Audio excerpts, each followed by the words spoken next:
My name is Isabella. I'm 45 years old. I'm just a regular working mom, working as an office clerk at a construction company. I've been married to my husband, Robert, for 20 years. We haven't been blessed with children, but we live a modest life, just the two of us. Hey, I need this payment settled by the day after tomorrow. Got it. Dad, boss. Hey, don't call me boss when no one's looking. My father said that, a bit embarrassed. The construction company where I work is managed by my dad. Isabella, I always feel bad about this. What are you talking about? It's no big deal.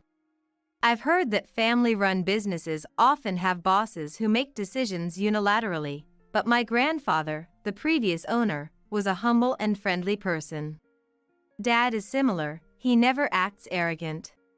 He's polite and soft-spoken, so he's well regarded by our peers and has a lot of respect. The employees are working hard for the company, so I have to do my part as well. Is everything okay at home? You're living with your in-laws. They might say something if you're too late. It's work, so it's fine. Thanks for worrying about me. Oh right, Mom was worried. Come by our house sometime. Okay, I will. After such a conversation, I stayed a little late at work and then went home. Our home is a two-family house with my husband's parents. Originally, it was supposed to be just the two of us living there, but various circumstances led to this. Right after we got married, my husband's brother, John, was transferred far away from the in-laws' house. The in-laws, who had been living with the eldest son and his wife, then suggested living with us. I wanted to get used to living as a couple before moving in together, but my husband said, "If my brother's not here, we're the only ones who can take care of them." So, I had no choice but to agree.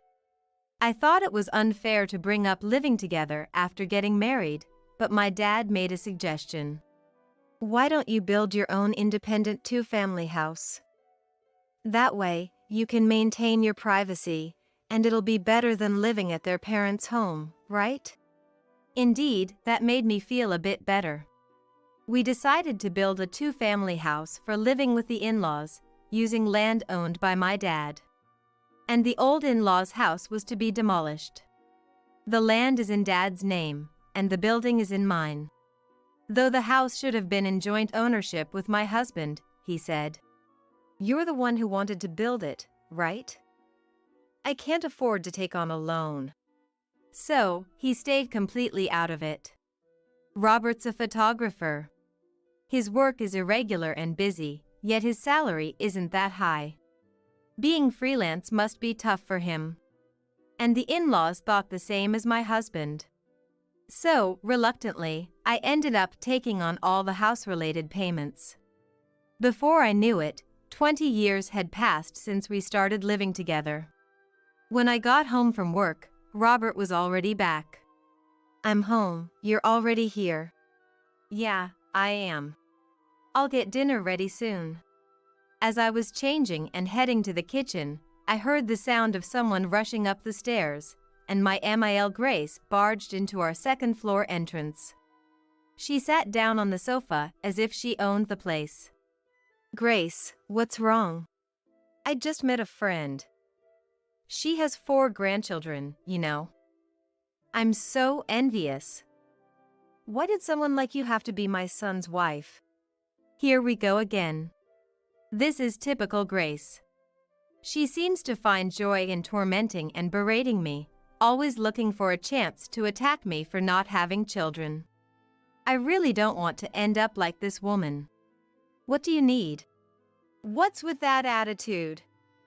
Can't you listen to what I'm saying? This is why I can't stand you. Her shrill voice almost made me want to cover my ears. Then, looking at Robert. Hey, you're only 45, right? Why don't you find a younger wife? She said. How pointless it would be to divorce now. But how long will you keep such a wife by your side? Dad's always worried about it. Well, I don't know. Isabella, is dinner ready yet? Robert and Grace are so insensitive. Do they think I'm not hurt by their words? Such a wife, who wouldn't be missed if she were gone. That remark pierced deep into my heart. Then, one holiday, John and his wife barged into our house early in the morning. What's going on? Nothing in particular. Is he here? We need to talk. John and his wife, Emily, came in and called for Robert. I'm going to check the house. As Emily tried to enter the bedroom. Please, not so suddenly, I said. Emily looked irritated, but I felt the same. Long time no see, brother. What's up? It's not about what's up, actually. What? Your company went bankrupt? I was shocked to hear that. Emily was a housewife, if I remember correctly. We hadn't seen much of each other since they got married, but I couldn't help but sympathize. That's tough, isn't it? Got kicked out of the company housing, too. Can't go back to the family home since it's been demolished. So, we thought about what to do and came to talk to Dad and Mom. Indeed, we demolished the in-laws' house because of Isabella's suggestion, didn't we? Robert looked at me as if to say it was all my fault. And John and his wife glared at me harshly. A wife shouldn't be so bold. Wait a minute. It wasn't just my decision alone.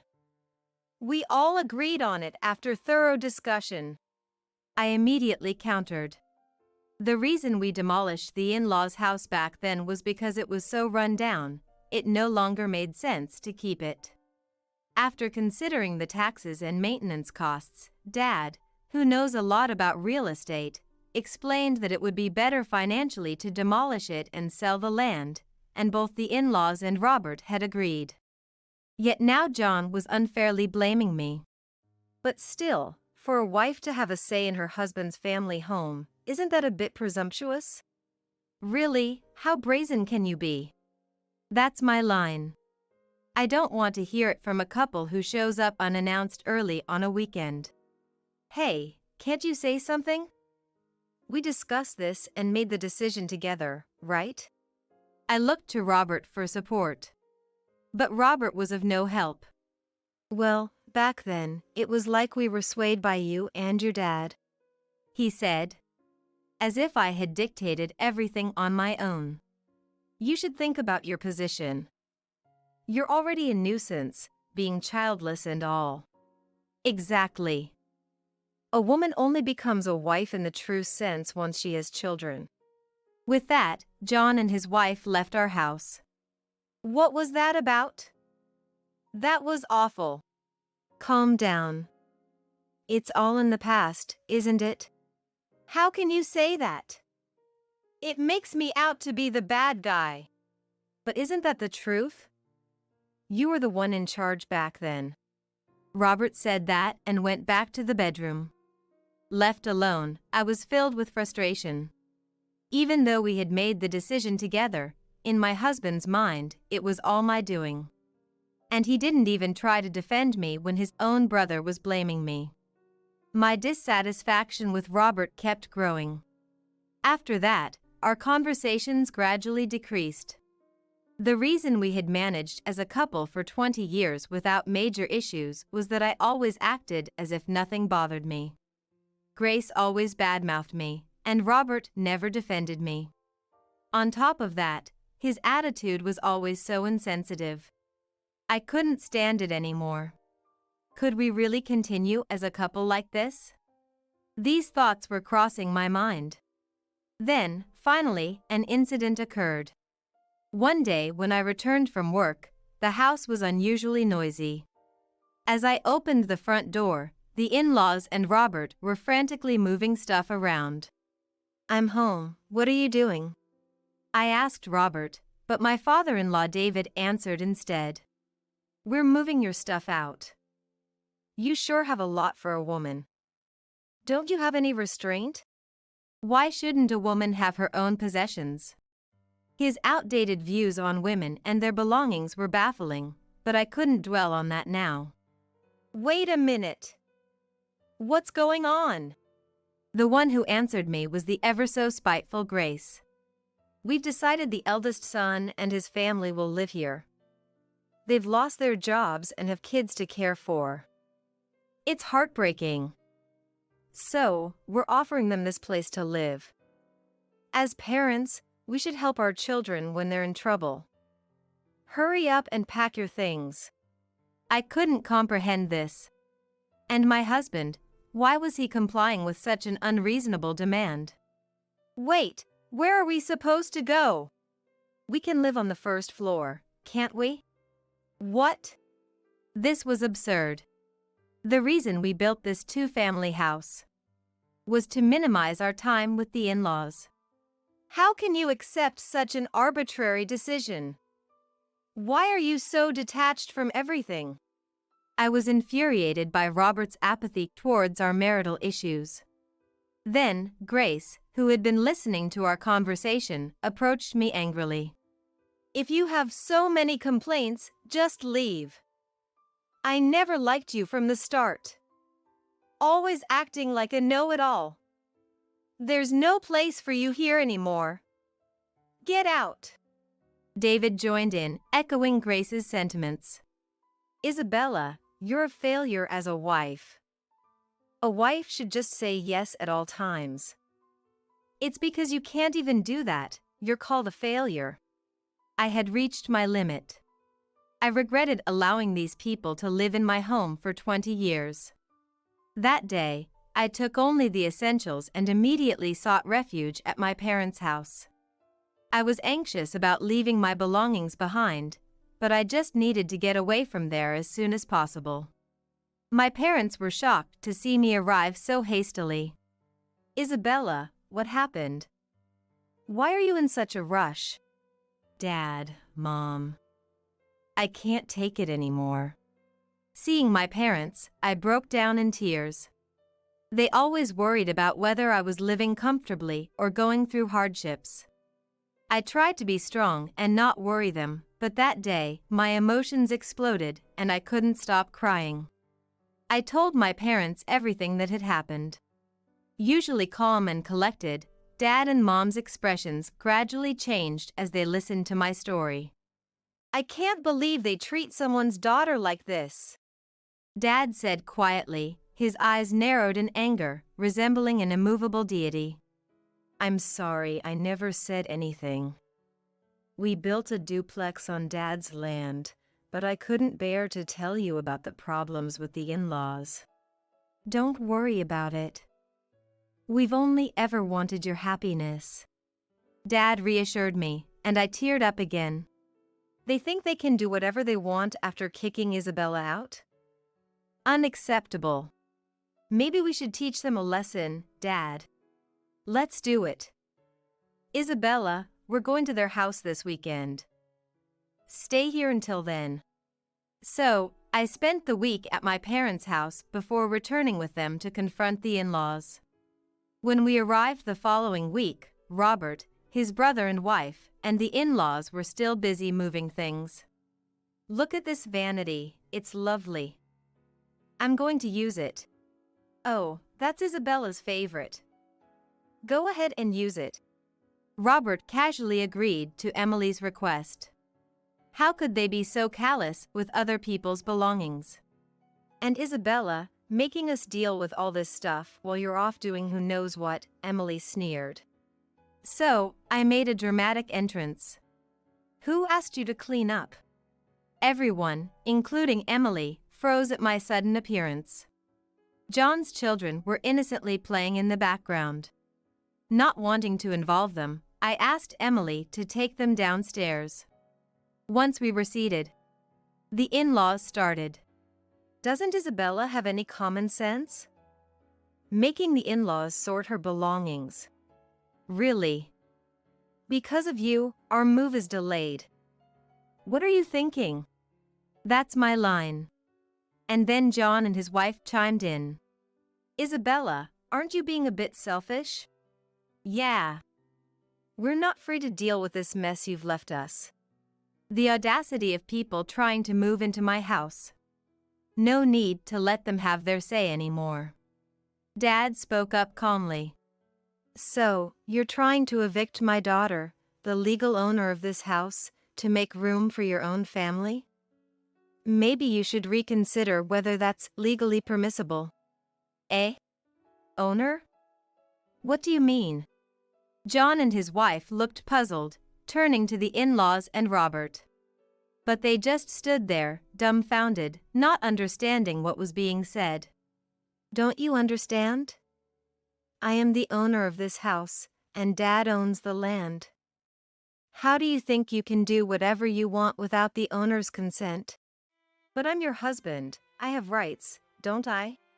Robert leaned forward, but I dismissed him outright. There's no way you have any rights. You haven't paid a cent towards the loan or taxes. You're just living in a house under my name, that's all. I should have at least changed the deed for the first floor where the in-laws live. Then they could have kept their residence. But everyone pushed the financial complexities onto me. I informed the in-laws of this. Meaning, the in-laws had no rights to the house either. Let me make it clear, every expense for this house comes from my pocket. So, I don't need to spell out what that means, right? Everything about this house is for me to decide. That's the way it is. That can't be. The wife's property belongs to the husband, and by extension, to his parents. Grace argued. That's right. It was always the wife's duty to give everything to her husband. David added. What era are you living in? Maybe it's time for an update in your thinking. I retorted.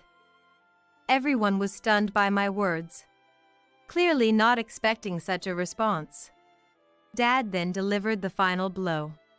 I can't stand you unreasonable people trespassing on my land any longer. Leave right now. Wait, you can't just decide that. Robert protested, but Dad was unmoving. Unreasonable? You've been horrible to my daughter and didn't even try to protect her. I'm disappointed in you. I gave you this land for the house, thinking you would make her happy. Clearly, you're not fit to be a husband. I agreed with Dad's words. Can you sign this? Robert, sweating, looked at me and the paper in front of him. While this was happening, the in-laws and John's family hastily tried to leave, but Dad stopped John. You. What do you want? John asked, looking displeased. I can't employ someone like you in my company. I'm calling off your job application. John looked confused, so Dad explained. I'm the president of the construction company you applied to. Didn't you realize? Dad's company is fairly sizable locally and pays well. John must have applied without knowing it was my family's business. Realizing the implications, John approached Dad in a panic. What do you mean? I don't like disrespectful people. You wouldn't want to be employed by someone you despise, right? I suggest looking elsewhere.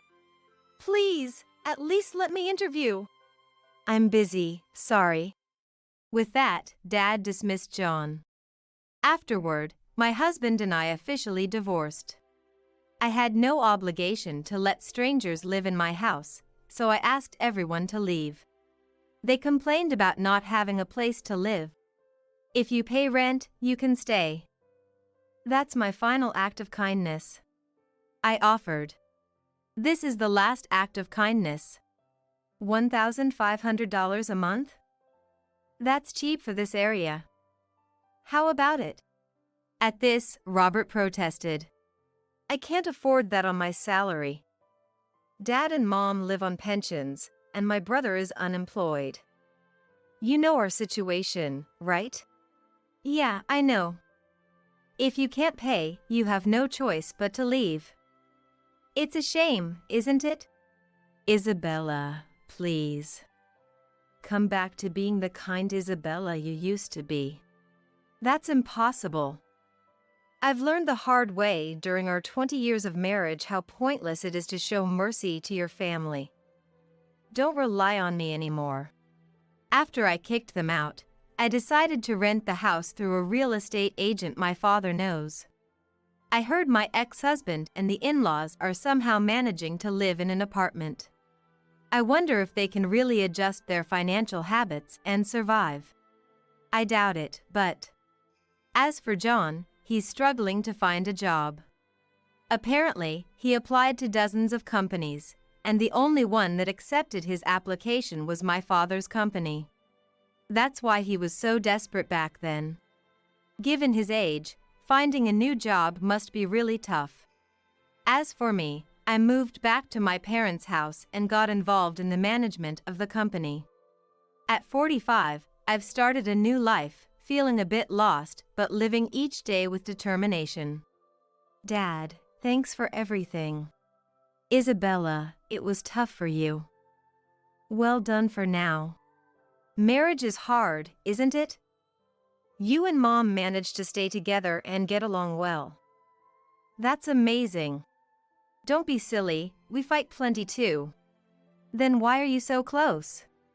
At my question, Dad replied a bit sheepishly. Maybe because we have mutual respect and care for each other. You're still young. You'll find a life partner again someday. Really? Of course. You're our daughter. I believe you'll be happy. Dad's words of encouragement deeply resonated with me. You, a low-educated commoner, are not needed in our family. Victoria and Stella, my mother-in-law and sister-in-law, glared at me as they said this. If that's their attitude, I have my own plans. Just you wait and see. My name is Christina, 35 years old. I've always been shy about love due to my focus on work, but a year ago, I met Hilton through a friend and started dating him. Just last month, he proposed. I had long given up on the idea of a normal happiness like marriage, but Hilton, my age, was so understanding. He never complained about my work-centric life and always watched over me kindly, so I accepted his proposal without hesitation. We're planning to have the wedding in 6 months, and I'm currently in the midst of dieting. Usually glued to my computer from morning to night, I wasn't overweight, but I was out of shape due to a lack of exercise. I was working hard to tone up. The reason was simple, for the wedding. Even though I've been a career woman until now, I'm still a woman.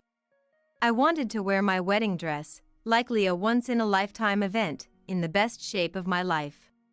Though it felt a bit extravagant, I hired a personal trainer and started going to the gym every morning before work. Despite being busy with work, Hilton and I were making wedding preparations together and everything was going smoothly. Last week, I introduced Hilton to my parents, and next weekend, Hilton was planning to introduce me to his parents. But unexpectedly, I ran into Victoria the other day. I was shopping for a dress at Macy's in New York to wear to a family meeting with Hilton's side. I usually decide on my clothes alone, but since I was meeting my in-laws, I thought I'd include Hilton's opinion and went shopping together. Then, "Oh, Hilton?" I turned around when someone suddenly called out and saw an elegantly dressed elderly woman standing there. "It is you, Hilton." Huh? Mom? What are you doing here? "Just shopping, as usual." Oh? "And who is this young lady?" I'm Christina. I'm in a good relationship with Hilton." "Nice to meet you." "Oh my, you must be his girlfriend." "Nice to meet you too." "I'm Hilton's mother, Victoria." I was surprised by the sudden encounter, but Victoria was a very kind and elegant lady. No wonder, since Hilton comes from a long line of doctors and his family is quite renowned locally. Hilton is also a doctor, though still practicing. Oh dear, this is a problem. What's the problem? Well, the thing is, we've decided to get married. What? Really? You should have said that sooner. I told you I was going back home next week, right? I planned to take Christina with me for a family meeting. We already had one with Christina's family. Victoria, understandably, was taken aback, but then she smiled warmly. That's wonderful news. That's what he said. Unexpectedly, I felt reassured by Victoria's friendly and bright demeanor. But that was short-lived. Soon after, I would come to see her true nature. Despite it being our first meeting, Victoria wanted to exchange contact information with me. Looking uncertainly at Hilton, he said, Well, we'd exchange it eventually. It's fate, I suppose. He said that, so. Sorry for the odd order, but. With that, I exchanged phone numbers with Victoria. I bought the dress I wanted, and then parted ways with Hilton, each of us heading home. Then, as if timed perfectly, my mobile phone rang. To my surprise, it was Victoria. Christina? Victoria, thank you so much for today. We bumped into each other, quite a surprise. Thanks for giving me your contact on such short notice. No, thank you. You know, about coming to my house next week? Yes, looking forward to it. Well, about that, I have something I want to talk about. Can we meet before then? Eh? With Hilton? No, just the two of us. I was quite surprised by the sudden request, but I couldn't refuse due to our relationship. We agreed to meet during a weekday, and then ended the call. I felt uneasy, almost creepy, and unpleasant. A few days later, I went to the cafe where we were meeting, and Victoria was already there, waiting. Sorry to keep you waiting. Nowadays, it's common courtesy not to keep your elders waiting. I'm sorry. An unexpected jab. My unease only grew. Anyway, I was really surprised the other day. I'm sorry for the surprise. The family meeting ran late. Well, normally, I'd attend a family meeting first if I were marrying into a family. That was more than a jab. With a clearly malicious tone, Victoria continued. Is it the other way around these days? Recently, my friends are lamenting that their sons and DILs got taken by their in-laws. I'm so sorry. Well, it's okay. By the way, do you always shop in that area? Oh, no, I rarely go downtown. Right, you stood out. I thought, what's this country-looking girl doing here? Then I saw Hilton and was shocked. Did I stand out? What a rude person. I regretted thinking even for a moment that Victoria was a nice person. Eh? You're not aware? Look, if you want to be my DIL, you should be more conscious of those around you. Yes, I see. Honestly, it was like picking a fight. I wasn't fashionably dressed like a model, but I wasn't out of place for New York's Macy's. It seemed like she just wanted to complain. But arguing back wouldn't help. I just said, I'll try harder. I just answered. Then, what kind of family are you from? My family? What do you mean by family? Family as in family. What do your parents do? Oh, Dad works a regular office job, and Mom's a homemaker. Oh my, what a surprise. Just ordinary people. Yes, we're ordinary, as you say. I felt insulted about my parents and answered with a hint of anger. Victoria kept questioning. What about your education? Where did you go to college? Oh, I didn't go to college, I went to a makeup school. After I said that, Victoria sighed deeply. You come from an unremarkable family and have no educational background. So, are you after Hilton for his money? Such a blatantly rude question. I was stunned and asked. What do you mean by that? What I mean is, did you approach Hilton for our family's wealth? Every girl that comes around him is like that. Aren't you the same? No, I don't know about the past, but I was attracted to Hilton's personality. I wonder about that. I hope to properly discuss this at the family meeting next week. Okay. Not sure if you'll be accepted, though. When we met downtown, Victoria was smiling, maybe because Hilton was there. But once we were alone, she changed completely. I was dumbfounded by her attitude. The conversation continued with her looking down on me, and then we parted ways for the day. I never expected to be looked down on to this extent. On my way home, I was deeply troubled about how to build a relationship with Victoria. The next day, I received a call from an unknown number. Hello? Is this Christina? Yes, it is. It's Stella. Stella. Which Stella are you? What? I'm Hilton's sister. You're dating him, right? Trying to become his wife and you don't even know his family's names? Oh, my apologies. Hilton's sister? Sorry, I knew he had a sister, but I didn't know your name. I was completely taken aback by Stella's abrupt call. Got your number from Mom. Just as she said, an unsuitable woman for our family has arrived. Mom said so too. A country-looking, low-class girl trying to marry Hilton, it's causing a stir in the family. I see. If the mother was like that, so was the daughter. I was utterly shocked by their mean attitudes, so different from the kind Hilton. I see? Are you mocking me? If you want to marry Hilton, you better not go against me. You're coming to our family home next weekend, right? I'll be there to properly evaluate you. Evaluate? Yes, evaluate. You don't understand because you don't have an education? We, Mom and I, assess all the girlfriends Hilton brings. By the way, no one has passed yet. Failures don't even enter our house and go straight back home. Be prepared for that.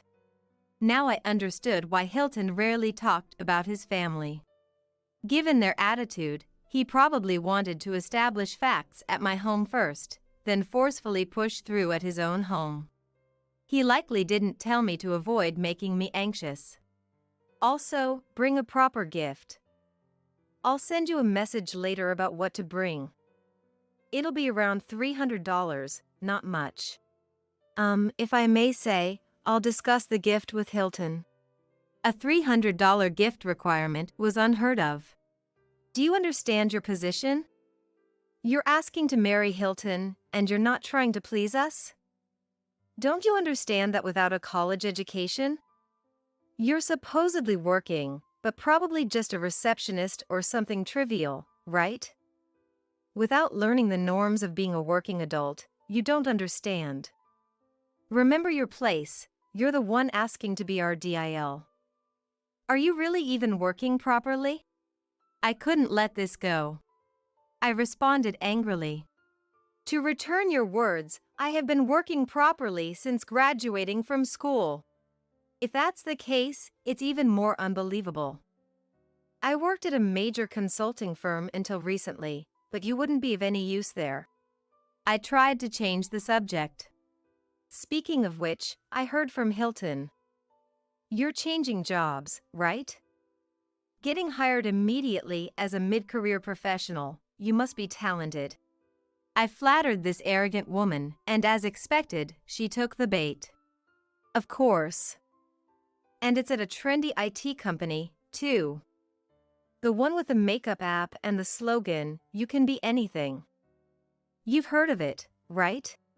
I was intrigued, but I kept listening silently.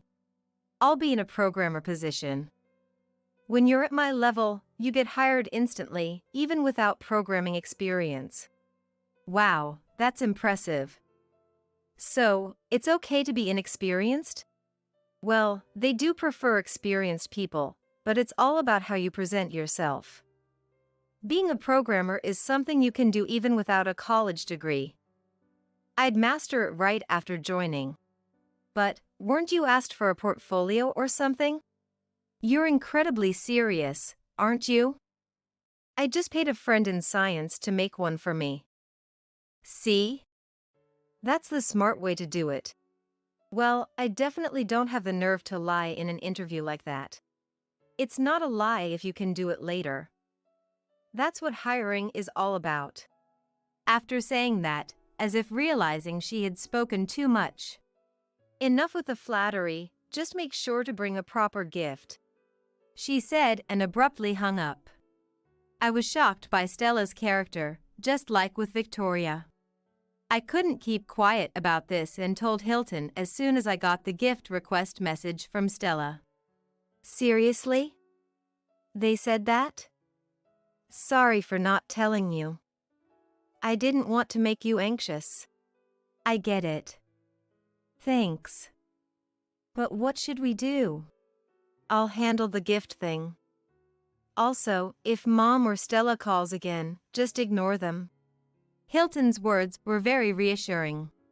He then immediately contacted Stella, rejecting the gift requirement. I braced for more communication from them, but nothing happened until the day of the family meeting arrived. Despite my nervousness, I optimistically hoped that Victoria and Stella wouldn't really refuse to let me in their house after their harsh words.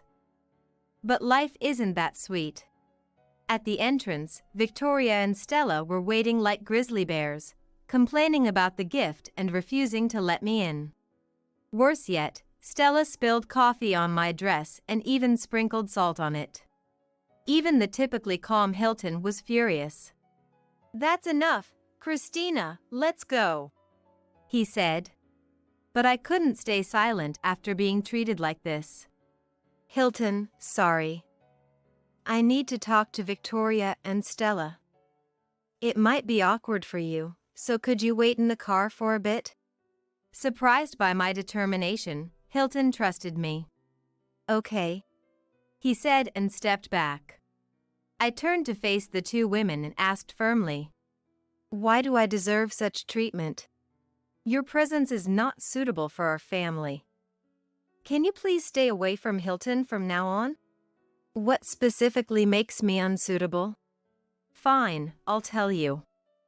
What's with that dress? It's just some cheap thing from around the corner, right?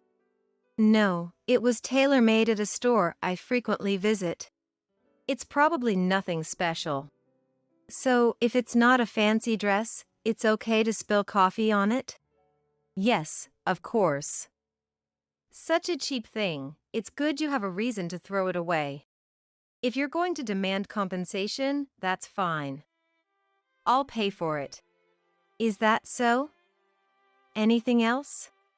Anything else? You ignored the gift, didn't you? That matter should have been settled by Hilton. That's a discussion for our family.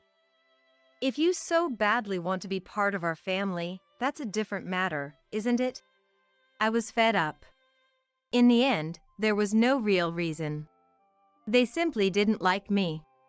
You see, complaining like that is the problem. As a DIL, you should quietly listen to what your husband's family says. I see, so you always treat people this way? Of course. I teach Stella the same. Now she's a daughter I'm not ashamed to show anywhere. Not like you, a low-educated commoner. We don't need you in our family. That's the unanimous decision. I see, got it. Saying this, I took a deep breath. Time to fight back. Well, in that case, I cannot accept this. Huh? We don't need your acceptance. Smiling at Stella, I said. Stella, in that case, your job offer is revoked. What?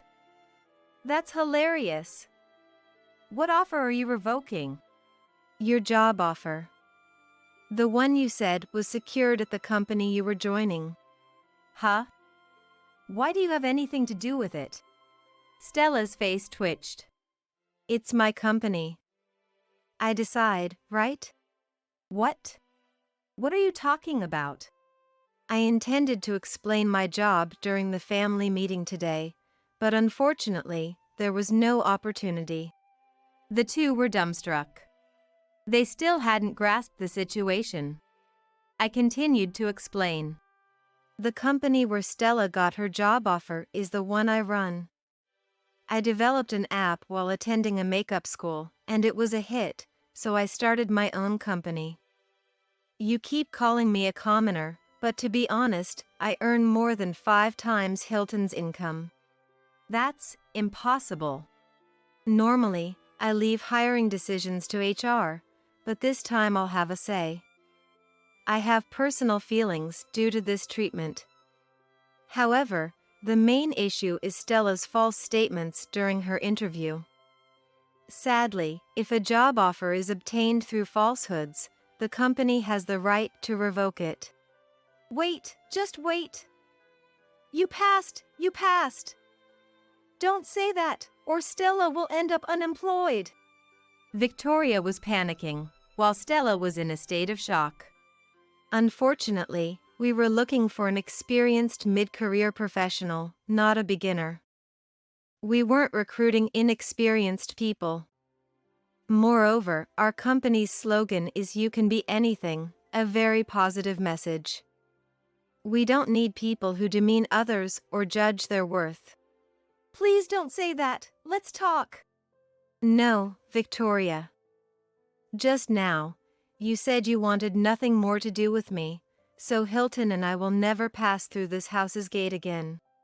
This hit them harder. No! Not Hilton too! This was decided beforehand with Hilton. I'm sorry, but Hilton will have a separate family meeting with his father, so whether he keeps in touch with you too is your family's matter. I won't interfere, but I won't contact you again. Victoria slumped at this. Here's the final blow from me. Also, about compensating for the stained dress you mentioned earlier. It costs $7,000, so I'll be sending you the bill later. Victoria's eyes widened in shock. Victoria, I don't usually shop at such places. I mostly go to exclusive VIP lounges. Take care. Saying this, I confidently turned my back on them and started walking. Hilton was waiting outside the car. Tough day, thanks. I might have gone too far, but thanks for understanding. It's okay. Let's go eat something delicious. 6 months later, we had our wedding as planned. Only our dearest friends, who we truly wanted there, attended. Of course, Victoria and Stella weren't there. Fael, looking a bit uneasy, was the only one from their family celebrating with us. Apparently, Fael had been fed up with Victoria and Stella's selfishness for a while, and this incident was the last straw. He started discussing divorce.